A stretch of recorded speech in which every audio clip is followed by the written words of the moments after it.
Hi guys, welcome to a video today on my channel. Guys, I didn't even want to make a video today just because I was working. I had some meetings, I went to the gym, and yeah, just some other stuff to do besides YouTube. But the NBA, just too much stuff happens, so many news came out today, and I just want to go through them very quickly. And yeah, just put it all in one video. So yeah guys, if you enjoy my content, if you want to help me out here on YouTube, just leave a like and subscribe to my channel. It's very much appreciated. I'm investing a lot in it and I would love to get some back, and so yeah, that's your way to help me out here, and I would very appreciate it. Yeah. Alright, let's jump right into the video. So the first one is that LeBron opted into his player option, about 53 million next year. I think he even has now a no trade clause, if I'm not mistaken, in this one. Yeah, there was some Rich Paul news coming out, and then it all came to this one. And there's still some rumors, or like people still talk, like, is he going to ask for a trade?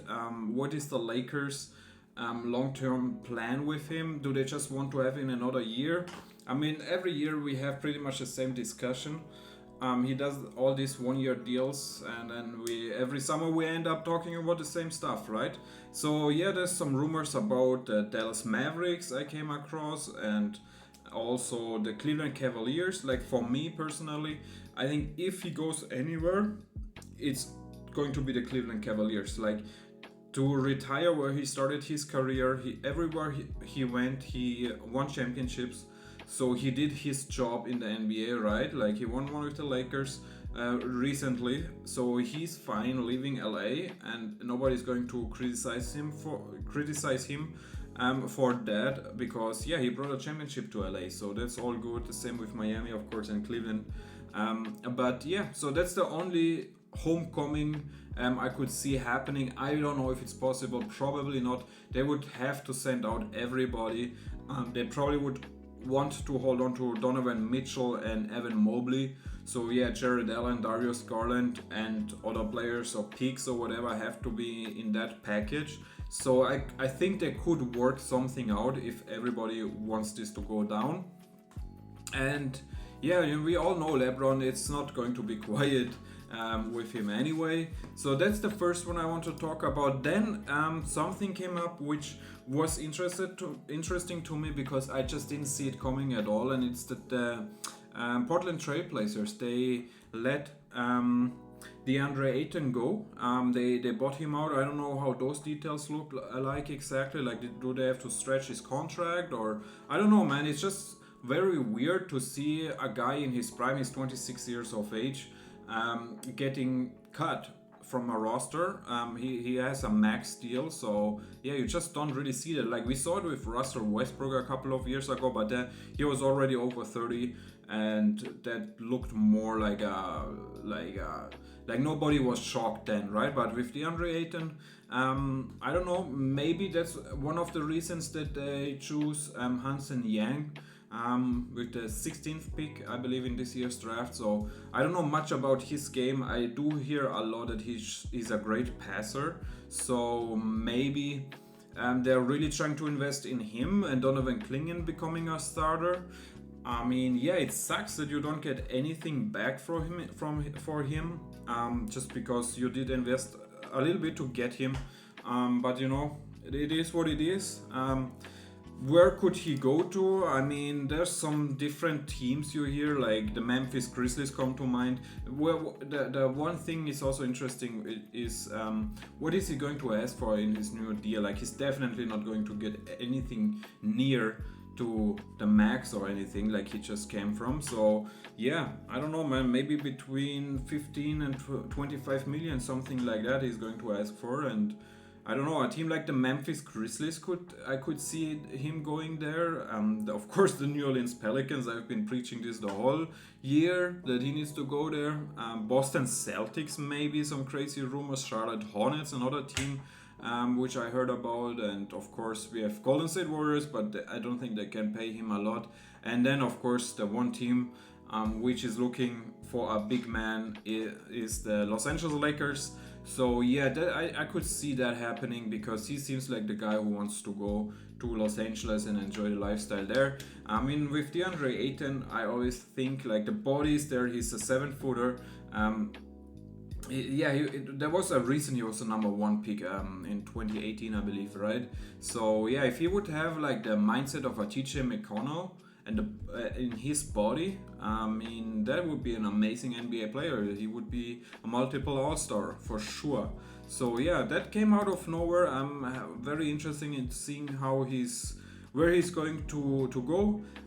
Then we also had Nas Reed signing a 5-year, 125 million deal with the Minnesota Timberwolves. So yeah, my Pistons, we wanted him, we didn't get him. So it is what it is. He's a fan's favorite. You know, it's good, man. Just stay there and just have a good time there with Anthony Edwards and those guys.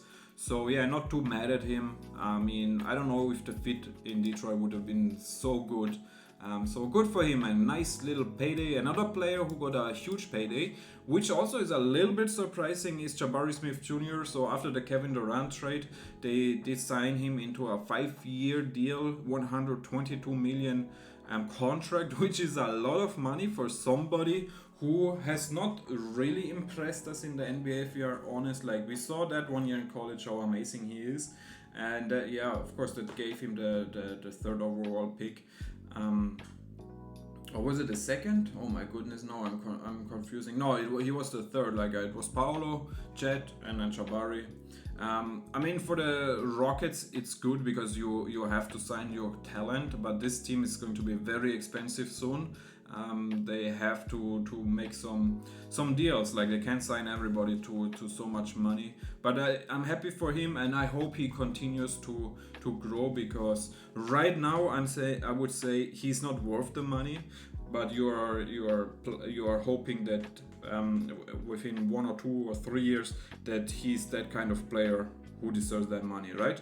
And then we have Duncan Robinson doing something. I don't know what exactly there is going on. Like, I think he declined his player option and now they're looking to sign a long-term deal or something. So he's most likely going to stay in Miami, which is nice. So, and then we also had Julius Randle. So Nas Reed signed with them, as well as Julius Randle did. So he signed a 3-year, 100 million contract, which is also nice for them because they did trade for him and he looked good. I mean, they had a deep playoff run and he was a big part of it. Like, in this year's playoffs, I think it was his best players throughout his whole career. So well deserved, man, well deserved. Then we have Bobby Portis Jr. Signs a 3-year deal, 44 million from the Milwaukee Bucks. Yeah, good for him, man. Fans' favorite. There was no other option.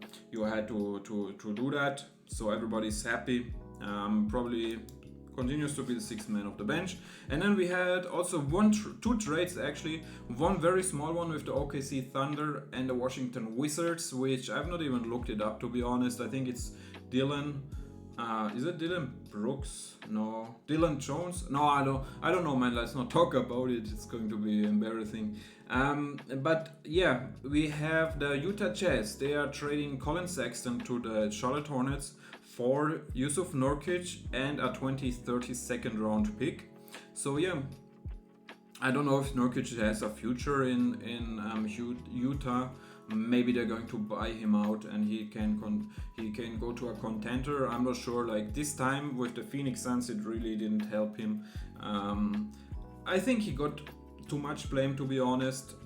Yeah, he didn't play great, but there was the problems they had when he was still a Phoenix Suns player. They were bigger than just him. Like, I had a feeling that at some point everybody was just hating on Yusuf Nurkic, and I thought that was a little bit unfair because the way that they constructed that team, and with that superstars, they didn't really work out together. The coach was not great, and there's so many issues and problems that I don't think you can blame it all on Nurkic. So yeah, that time really hurt him a little bit, which I find sad because he's still a good center, man. I don't hate him. I have no problem with the Bosnian Beast, they call him here in Europe. And yeah, so he's going to Utah, which I don't know what they're going to do with him. And Charlotte Hornets get Colin Sexton, a nice two-way guard. Probably is going to stay there, I guess. I'm not sure like how long his contract is still on the way, but it's like he had 18 points, 48% shooting, and 41 from three and 4.2 assists. So it's very very nice, to be honest. And he's making about 19 million for 2025-2026 season. So I think then he's up to a extension. So yeah, I think he will stay there, to be honest, because I don't know, I don't see anybody else going for him at the moment. And yeah, so those are all the news. I just wanted to make a quick update. There's so much stuff going on in the NBA right now, which is a lot of fun, man. I love this time, and there's so many news, and it's just a good time, guys. I hope you enjoyed my video. Leave a like, don't forget that. Do it right now. Subscribe to my channel. Do it right now, and make me a happy man, right? So I love you guys, and see you at the next one. Peace.